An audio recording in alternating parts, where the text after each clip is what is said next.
شب دوم دکابر در مسکو در یکی از رقابت‌های اساسی مسابقه جنگ‌های بدون قاعده رزمنده تاجیک فریدون اودیلوف در وزن میانه توانست عنوان قهرمانی را حفظ و رقیبش از اسپانیا اینوکو تورس را شکست دهد. فریدون اودیلوف نماینده باشگاه احمد تاجیکستان توانست الکی در دور اول بعد 3 دقیقه و 45 ثانیه اینوکو تورس را به نکاوت فنی فرستد.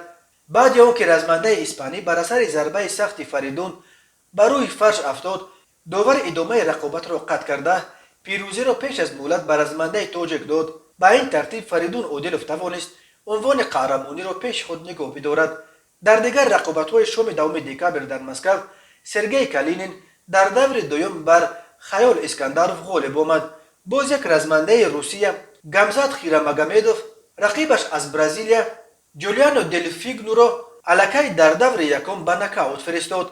فریدون اودیلوف 29 سال داشته تا امروز در 10 رقابت پیروزی به دست آورده 2 مرتبه شکست خورده است و 2 رقابت دیگرش را مساوی انجام داده است.